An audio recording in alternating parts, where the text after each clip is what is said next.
Sonny Chantler on the line with us. Sonny is a linebacker. He's the class of 2022. He's 6'1", 205 pounds. He's out of Windsor, Ontario. Sonny, how are you? I'm good. How are you? I'm good, thanks. Thanks for joining us today. It's kind of, well, what time is it now for you guys out east? Just 4 o'clock. So you're all done your school day. So tell us a little bit about how you got started in your football career. So I started playing football at, I think, age 6 or 7. My dad got me into tackle football to start. We're a big football family. My dad and my uncle always watched it growing up, and grew up watching the Packers. Yeah, I grew up watching those games, and then age 6, my dad registered me for tackle, and I haven't looked back. So what position did you start playing at, and what positions do you play now?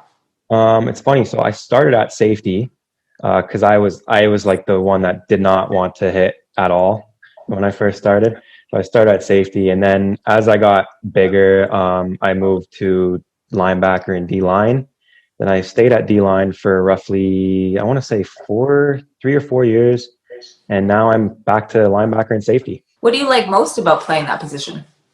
I like to hit. That's the biggest thing for me is I like to hit the opposing player, and linebacker is the best position to do that. And now that I'm starting to work on my coverage a lot more, and so with practicing my coverage, my coaches have been like, "Here, take a shot at safety," and I've actually started to like it. It's a mix of both coverage and playing the run. So, what do you think was the clicking moment when you went from I don't want to contact anybody to now I want to smash people? I think it was probably my first like real big hit in Tyke, where I kind of just had that shock factor afterwards, and I was like, "Oh, that was pretty fun." What type of player would you say that you are on the field? High motor, both emotionally and physically. I try to give it my all every play, and with my teammates, I'm always trying to encourage them to be like, if they mess up or if I mess up, I kind of like self motivate myself. I'm like, next play, right? So I'm pretty sure my teammates would say the same thing. That I'm very high motor guy, both mentally and physically. Would you say you're much of a talker? There are times in games where I do talk a little bit to the opposing team, but I try to stay humble. What and in that same vein, what type of coaching do you best respond to? I've dealt with pretty much all types of coaching. There are some coaches that are more like laid back, and then there are some coaches like my dad. He's always been pretty hard on me, and I feel like honestly I probably take to that a little bit better, just because it pushes me to be a better player, and it pushes me to be like, all right, let's get this next play done. Let's do the job, right? So I'd probably say the hard coaching. During the season, what's your favorite part? That's a tough one. I do enjoy obviously playing the games, but practices are really fun too, because it helps you perfect your craft. Like whether you're working out or you're working on the field, those little things, like those little drills, working on like footwork or hand fighting or all that, or coverage. I feel like those are very like undervalued or underappreciated sometimes. And like even practices where you're just gelling with your team, almost you're building that chemistry up too. I think those are one of my favorite moments during the season. Now you're playing at Herman, right? Yeah. So I mean that's a pretty that school has a real rich tradition. You're quite competitive. You've won numerous championships. Are there any team traditions that you guys have? So every year we do the Turkey Bowl, which is like, it's always the us versus Holy Names, like mid-October. I was going to play in that this year, but with the pandemic, we missed out on it. But that's always tradition. We always do our little chant. We always have that chant that always gets us going. It's the great to be Herman Green Griffins. That's been around for, I don't know how long. You have to ask Coach Lumley that question. But yeah, we usually do that after every big win, and it gets us pretty fired up. With the pandemic going on, how would you say that your goals have shifted or changed at all for this season? I feel like my goals are still pretty straightforward, and they're the same. With the extra time off, it's mainly been more of let's like stay in football shape. You don't want to get like too out of it. Like we've been training during the summer too, and there was a time where I was like, okay, we haven't done this in a while. This is pretty new. But now that I'm working and training more and more, I feel like it's more just to like be ready for when that season comes, because we never know when it's going to come back, right? So it's just going to be stay ready, be ready for when that time comes. Well, and you in the spring league, you play for the Essex Ravens, don't you? I play travel for the Ravens, yeah. So I mean, you need to be ready for that too. Hopefully, springtime.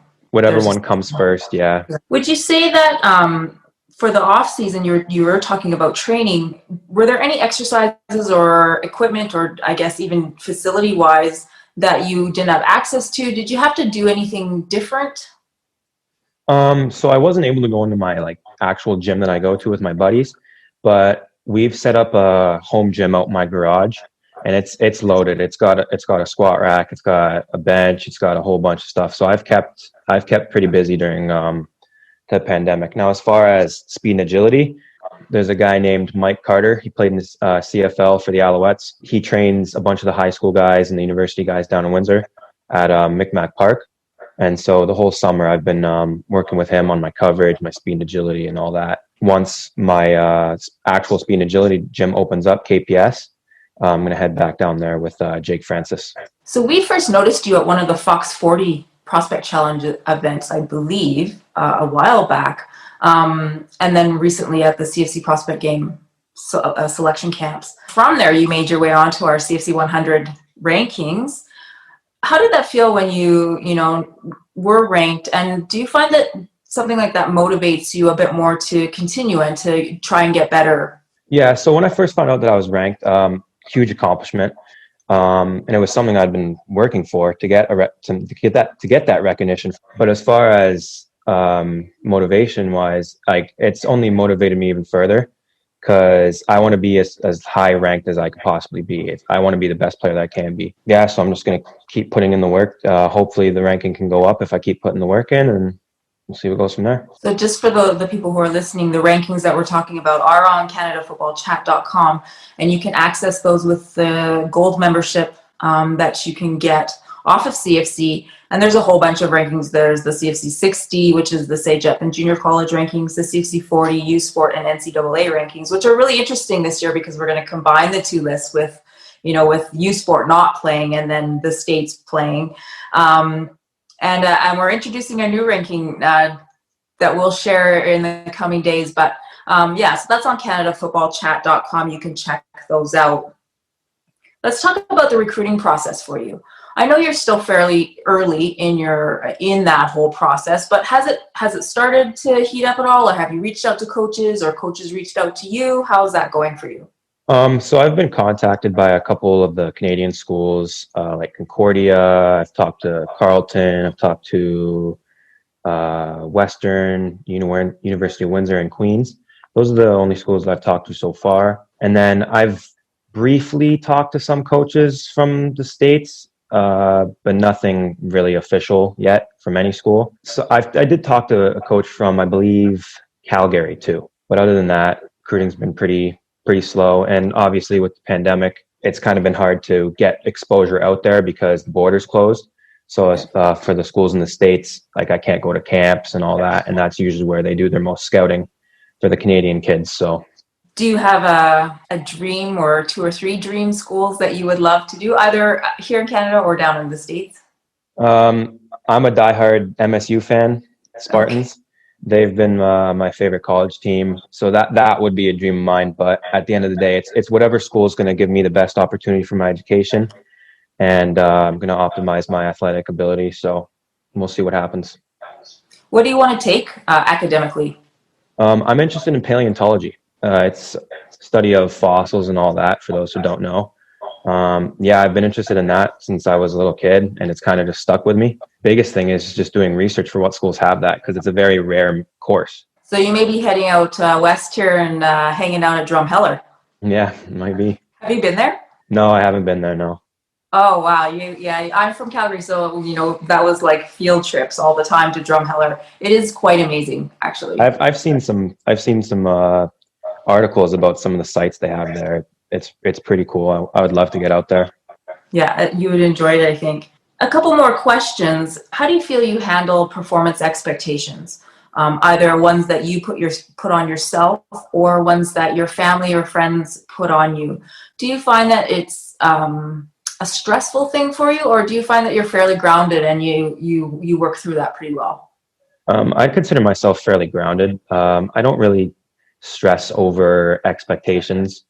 I feel like I kind of set the expectations for myself pretty high, but that's because I'm trying to be the best player I can be. Like if one game I don't do as good, I don't stress over it. I just like, okay, it's time to get back in the gym and work a little bit harder the next day, or it's time to study harder and film the next day.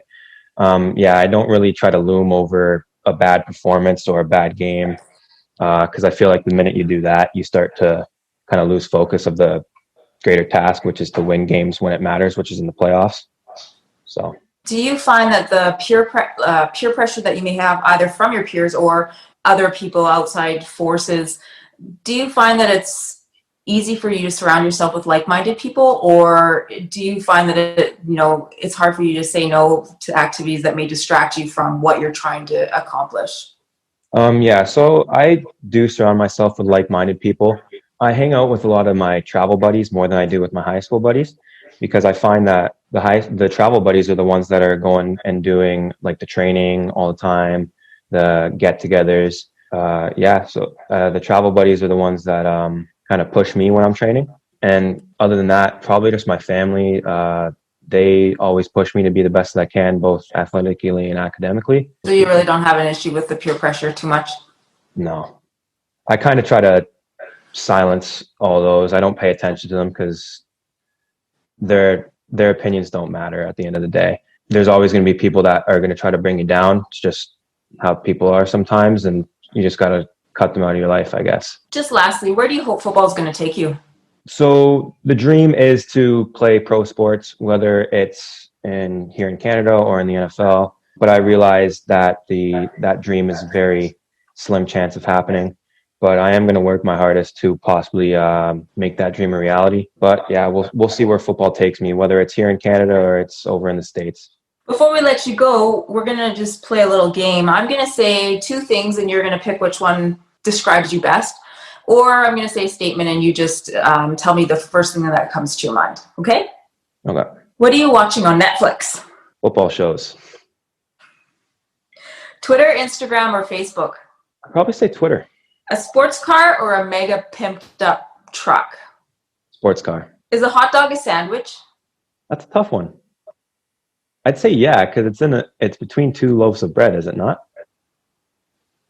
Well, we've had some prospects that would argue that point. It could be argued. I have no idea. I bet you've never been asked that question before, No, have you? never in my life, no. If you were reincarnated as a famous landmark, what would it be? Lambeau Field? Oh, nice. I like it. Sweet or salty? Sweet. Would you kick the single to tie the game or go for two to win the game? Part of me says play it conservative, but I'm also there for going for two to win the game. It depends on the situation. What's on your music playlist? I have two. So I have my just daily listening, which is more rap, but you get me in the gym when I'm powerlifting and it's pure heavy metal. What's your spirit animal? Probably a grizzly bear. Okay, why? I kind of think that I play like one in a way, just the tenacity. What's your dream destination? Probably say Hawaii. I'd like to go there. If you joined the circus, what would your circus act be? Probably some kind of feats of strength. I can't see myself bouncing on a high wire. I'm not good with heights. All right, Sonny. Well, thanks so much for joining me on this. I really appreciate you taking the time out of your day. Thank you for having me. Looking for more exclusive Canadian recruiting content? Become a CFC Insider Gold or Silver member today for access to rankings, analysis, and the latest recruiting news from across the country.